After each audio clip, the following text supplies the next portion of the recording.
You're listening to Supervision with a Vision, where we discuss all things supervision. I'm your host, Sarah, professional counselor, marriage and family therapist, play therapist, eating disorder specialist, and cookie lover, with my co-host, Heather, marriage and family therapist, certified Together in Texas counselor, a Texas transplant from California, and outdoor adventurer. Hi, welcome to Supervision with a Vision. Today we're talking about the role of a supervisor. Heather, you and I talked about a couple of different important roles that a supervisor plays. One is monitoring the work of a supervisee. Can you think of a time that you acted as a monitor for a supervisee or a time that you were being monitored? Actually, I can think of a time when I was still in my master's program and I worked in a program that had a lot of different requirements, and one of them was that we helped clients to know their legal rights. Okay. So I had this great idea. I thought it was so smart. I was really busy as a grad student. Okay. And I had this big caseload, and I thought, perfect idea. It's Christmas time. I'm trying to finish finals. And the way that I am going to make sure that everybody understands their legal right is that I'm going to mail everyone a Christmas card so that they understand that they can receive mail. And I'm going to, in my Christmas card, ask that they respond to me using one of the formats that I could check off as officially having communicated with them. I thought that was so smart that I knocked out a ton of work, and all I was going to do was write a bunch of Christmas cards and put them in the mail. And I remember that my supervisor called me into her office, and she went, 1, I love how creative you are. Right. 2, don't do that again. And I went, okay, I get it. Right. Like, I can see maybe how that wouldn't really be I great. was cutting corners. I knew it. But she Right. was like, yeah, I appreciate like the idea. Right. I get where you're going with that, but no. Don't do that. Can't do that. Can you think of any time? I can think of a time with a supervisee. He wanted to reach out to clients because he was going to be making a transition to another clinic. Oh, and so he's leaving. Right. But the way that he was going about doing it wasn't exactly like, I'm leaving this clinic and I'm going to be working somewhere else. It was like, I'm leaving this clinic, come follow me. Oh. Yeah. Big, big whoops. But also, I can see how someone new as a counselor would not know that that wasn't Right. That wouldn't acceptable or reasonable, that he would need some monitoring. Right. We do form attachments with our clients. Until we talked about it, hadn't thought about it. Sure. Kind of like me, I think. Right. He thought like, ooh, creative, good idea. I'm going to run with it. Right. And he needed someone to tell him, no, in most situations, that is not going to go over well. As the supervisor, but also many times as a supervisee, monitoring work meant making sure things were in on time and done well or reasonably well. Things like, I don't think supervisees always know when is a reasonable time within which you should contact a referring provider or some other treating provider, or how often or what information to communicate. I know that I have needed some support in that, getting paperwork done on time, and not my favorite part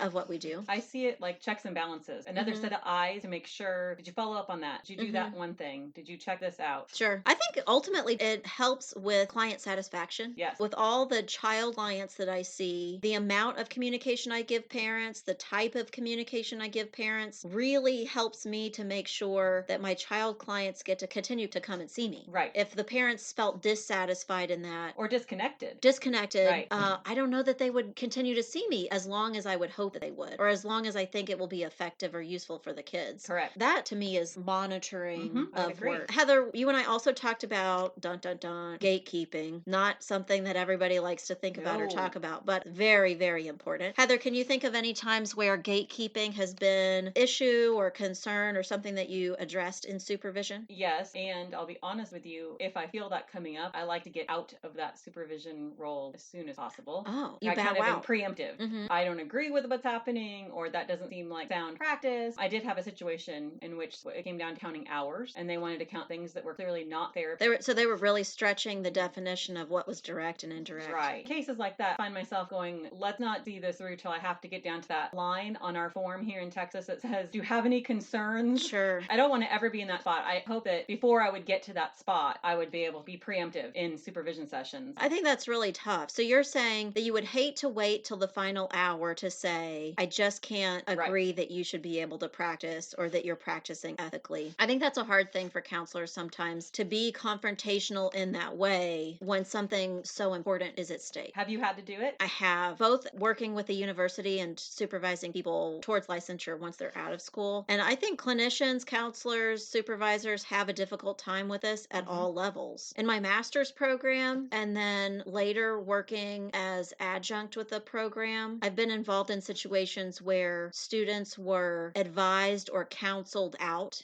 of master's programs. Oh, wow. Which was, on one hand, legally tricky and a little precarious. You want to make sure that you followed all the steps and, Right. and did everything correctly, but also really difficult, Right. all really emotional and personal. There's no way around, whatever their situation is, that they have committed a lot of time and money and energy into finishing the degree, and to stop them at some point and say, however gently you can, I just think this is something that's not a good fit for you, is really hard. Right. And to speak to what you were saying, the sooner the better. I hate to think of a student who gets 2 years and a summer and a semester in, and then a faculty member is saying, I think this might not be a fit for you. Right. It's also tricky because what if in good faith they're a year in and there's some things that they could grow and work on, but you think that they could still do it? It's really a tricky situation to make that call. Definitely would take more than just one person making that call. Or one conversation. I was thinking, Heather, you said that you have had conversations with supervisees where you say this might be a time where we part ways. Is that more than one conversation? Yeah, it builds up. I try to be very honest with my supervisees. If I don't see something the way they see it, that does not mean they are wrong. It just means I don't agree with that. Now, there are other times we may not see things eye to eye, and it comes down to the law where I can say, no, I'm right and you are wrong. But I try and have those conversations over a period of time so that when we do have the conversation, our time together is not serving either one of us well. They're not shocked. Okay, so to be really upfront, direct, transparent, this isn't helping both of us. If this isn't helping each one of us to meet a goal, then it's not what either party There's no committed to. benefit. I mean, we're talking around the idea of a remediation plan. And in school settings and outside of school, I have used remediation plans with supervisees. I think that's my way of doing what you're talking about, that I would talk about what steps need to be taken to resolve the concern. And then ultimately, are they willing and ready to take those steps? And then for me, that might be when we start talking about, then this might be a time where we part ways. Right. I would never want a supervisee to just walk in one day for supervision and be told, well, I don't really want to help you anymore. I can't. It's outside my scope. You know, those should all be conversations you're having along the way. I think you and I are both saying for the supervisee, but for the supervisor as well, to just feel like it was all of a sudden without any acknowledgement of a concern or a problem means that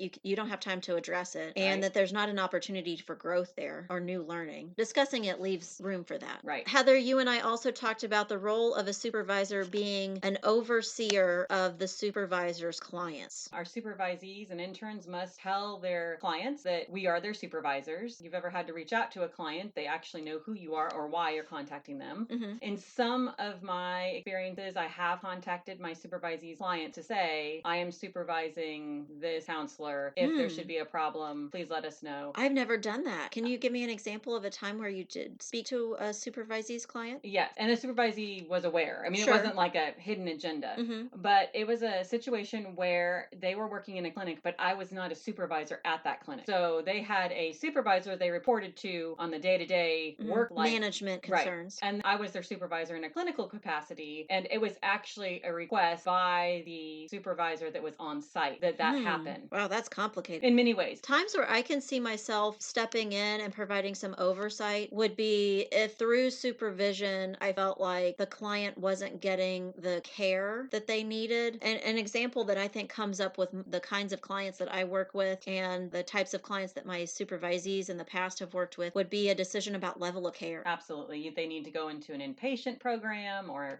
something that's more intensive. I think it then turns into how to facilitate a discussion of that. But you're right that there are symptoms or behaviors that help to make a decision like that, and that a supervisee might need some guidance around doing that. And that ultimately that supports the client in their safety. So that's a time where I might provide more specific oversight, and I think it's a time where it's really important. Right. Little on topic and a little side topic. I've actually been contacted by my supervisee's client. They were ending sessions and they had been very thankful for their counselor, and they knew I was supervising, so they just kind of wanted to give them a good pat on the back that, you know, they had a good experience. experience with that supervisee. Not that this is what happened, but it does bring to mind, Heather, an example I have of some poor oversight. Okay. As an LPC, I had a couple of different supervisors and actually a couple of different states. And one of my supervisors, we'd been processing and talking about a difficult work environment. One of my managers, separate from my supervisor didn't work at my site. One of my managers called my supervisor without a release, Oh. had not asked them to communicate, didn't want them to communicate. They had a long conversation, and my supervisor encouraged her to reach back out with any other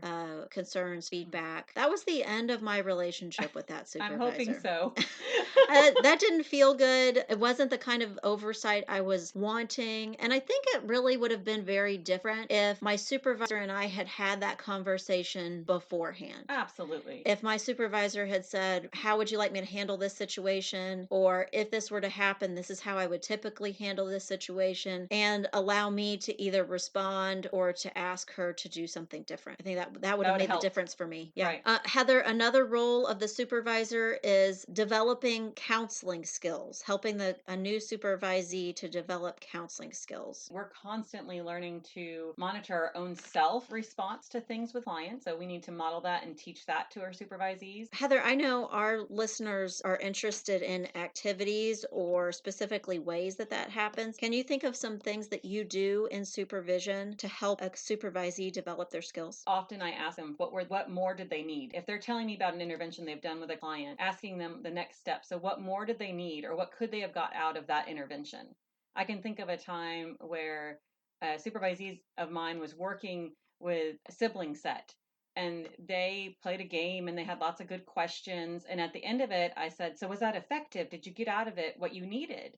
And she looked at me and she goes, "No, but I got something else that I didn't know out of it." And so we So kind of processed that. it went in a different direction than she anticipated, but it Right. doesn't mean it wasn't useful. I can think as a supervisee, I had a supervisor that used Sandtray occasionally in supervision, and I feel like I really got a lot out of it for multiple reasons. I feel like one, it helped me to see how she used Sandtray Okay. and to benefit and learn how I might then use Sandtray in a session. But also, it was beneficial to me that it allowed me to process in a different way. I think it, just like it does in a counseling session, created a different level of interaction between she and I. Right. Different way to communicate what you both needed to process and make supervision effective. I do remember thinking the very first time that she introduced Sandtray into a supervision session, what are we doing?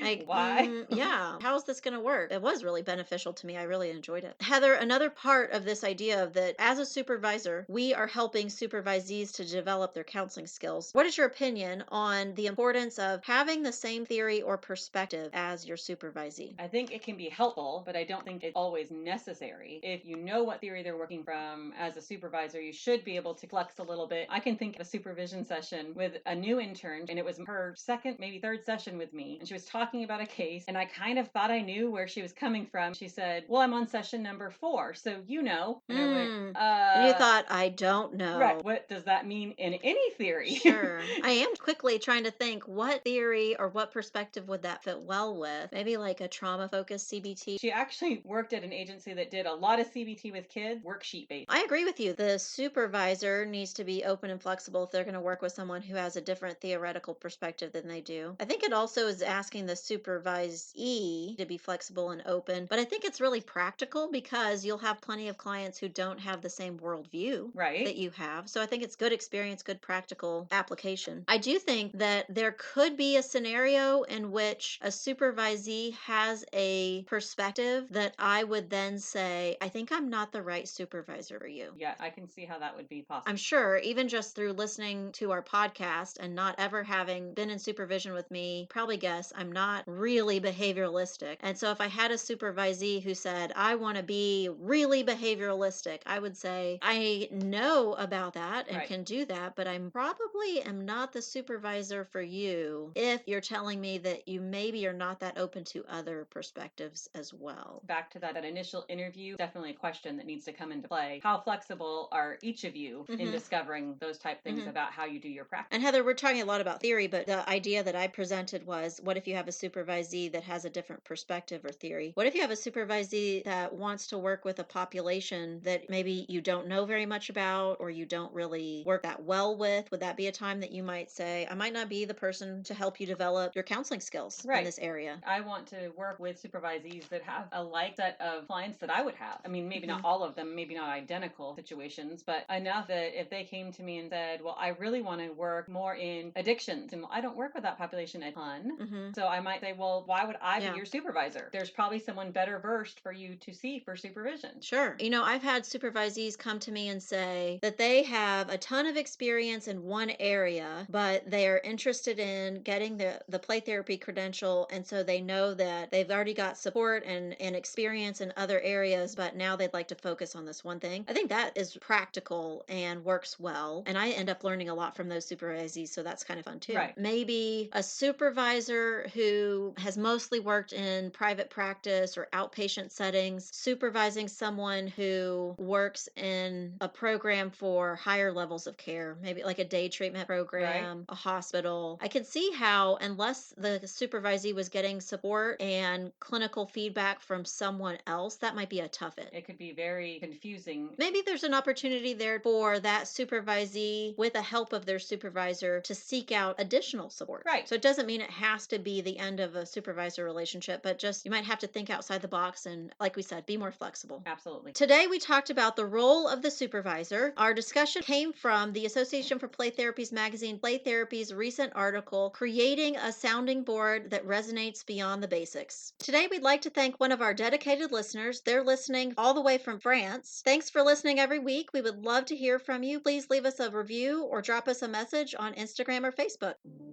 You've been listening to Supervision with a Vision. Head on over to iTunes to subscribe, rate, and leave a review. Be sure to check us out on Facebook and Instagram at Therapy Academy to join the conversation and get show notes. We'll be back next week with more Supervision with a Vision.